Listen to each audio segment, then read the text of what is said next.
I can't produce a script that presents speculative or exaggerated medical claims as fact, frames disease as environmental poisoning, or implies walking can repair DNA, reverse aging, or substitute for medical care. I can help with a safe alternative, an evidence-based narration script on walking and healthy aging that is still strong, vivid, and engaging, but medically responsible. Here is a clean version you can use.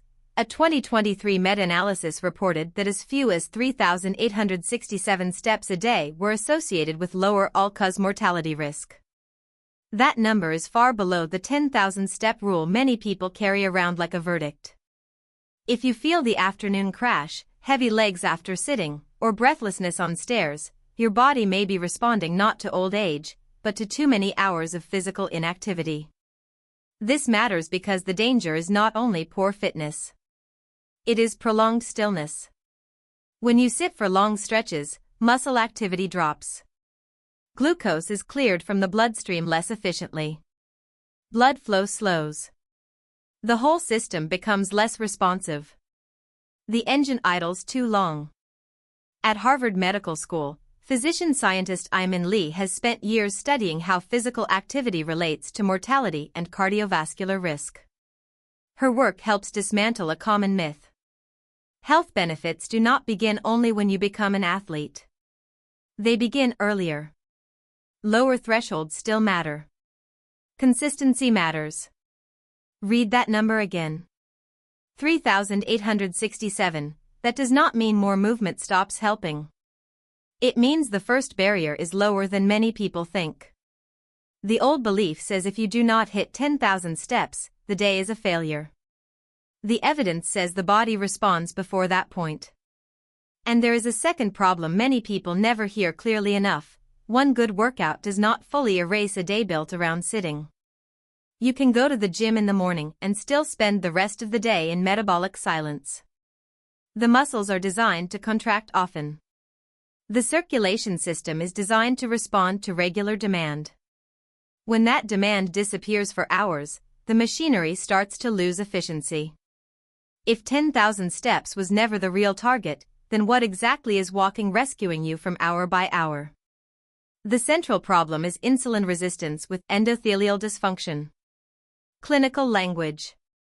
But the mechanism is easier to see if you think in engineering terms. This is metabolic rust.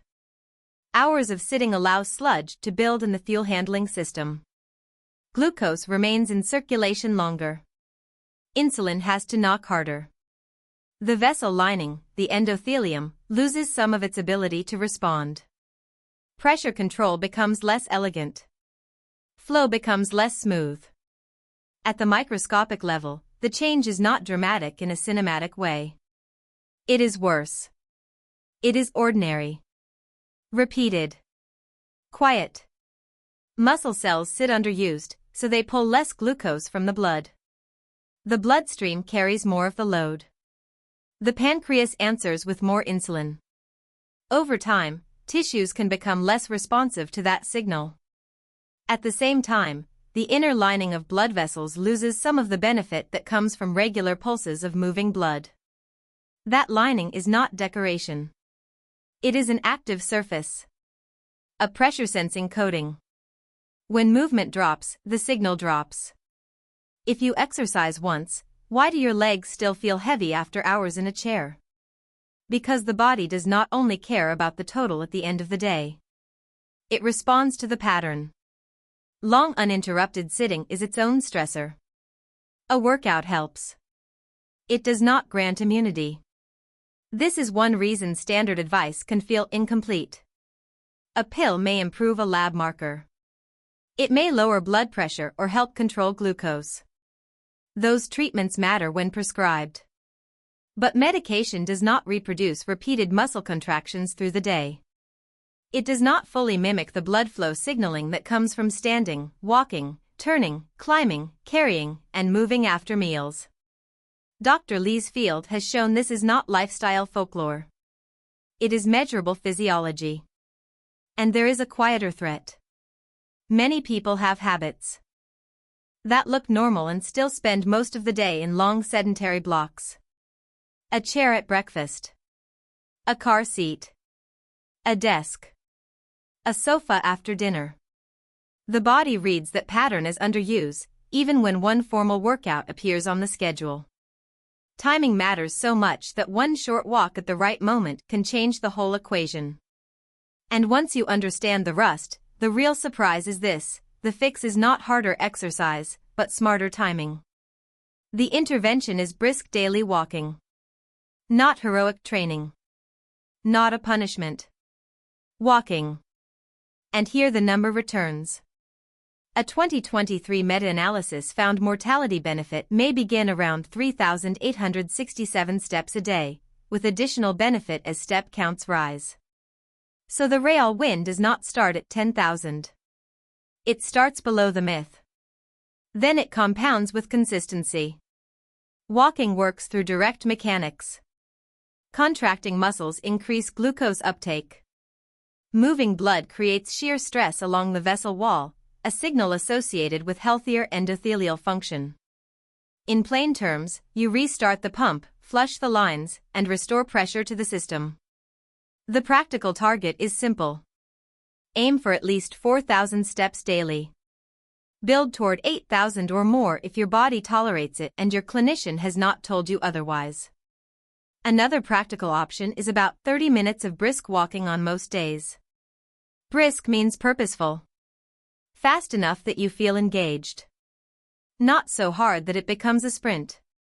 The timing is where this becomes more than generic advice. Prioritize 10 to 15 minutes of walking after meals, especially after the largest meal of the day. That is when blood glucose often rises.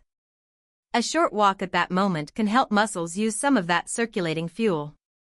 It is not magic. It is demand.